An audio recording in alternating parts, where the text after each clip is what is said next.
সম্মানিত বন্ধুরা, আজকে একটা নতুন অভিজ্ঞতা হলো আমার। আমি চলে আসছি জামালপুর ডিস্ট্রিক্ট, জামালপুর সদরে। তো এই সদরের এক প্রত্যন্ত এক গ্রামে চলে গেলাম। ওইখানে গিয়ে দেখি চারিদিকে শুধু ফানের বর আর ফানের বর।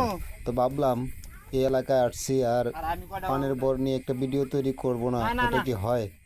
তাই শুরু করে দিলাম। ফানের বরের ভিতরে প্রবেশ করে গেলাম যে কীভাবে পান তুলে দেখব পান গাছ কেমন দেখতে। বাস্তবে মূলত পান গাছ আমি এই প্রথমবার দেখলাম। পানের বরের ভিতরে কিন্তু এই প্রথমবার আমার এরকম ভাগ্যে দিল, সৌভাগ্য হলো যে পানের বর থেকে পান কিভাবে সংগ্রহ করে সেটা আমি দেখব।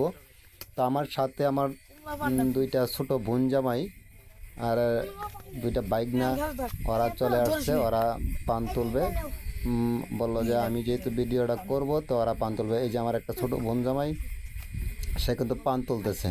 সে আবার পান কিন্তু অনেক খায়, যে দেখেন পান চাবাইতেছে আর পান তুলতেছে। সামনে দুইটা পিচ্ছি, ও দুইটা কিন্তু আমার বাইক না হয়। এই যে আমার আরেকটা ছোট বোন জামাই, সেও কিন্তু প্রথমবার পান গাছ এভাবে দেখছে। সে বলল যে বড় ভাই, পান গাছ তো আর এভাবে কোনো সময় দেখি নাই, পানের বর থেকে পান কখনো তুলি নাই, তো একটু যদি পান তুলতে পারতাম তাহলে। আমি বললাম যে চলো ঠিক আছে, পান গাছ থেকে একদম পানের বর থেকে একদম পান নিয়ে আসি। তো যেই কথা সেই কাজ, ঠিক কথা মতো আমরা চলে আসলাম।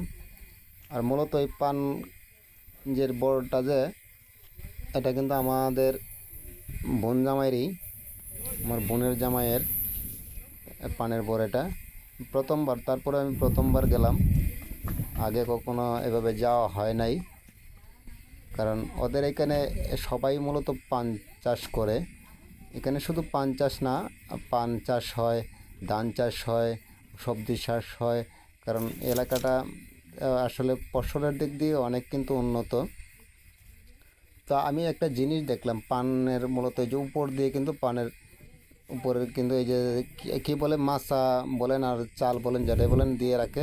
তার কারণ আমি যতটুকু জানতে পারলাম, যেন রৌদ্রর তাপটা ঠিক মতো না লাগে। রৌদ্রের তাপে তো পান শুকিয়ে যাবে, পানটা ঠিক মতো ভালো হবে না।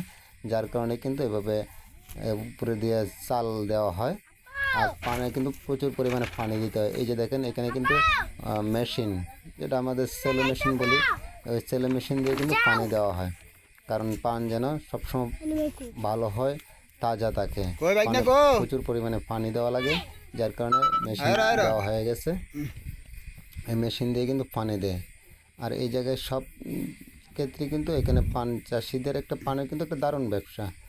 যাই হোক, ভিডিওটা দেখে যদি আপনাদের কাছে ভালো লাগে অবশ্যই শেয়ার করে দিবেন। আর ভ্রমণ করলে কিন্তু আসলে অভিজ্ঞতা বাড়ে। ধন্যবাদ সবাইকে, সবাই ভালো থাকবেন।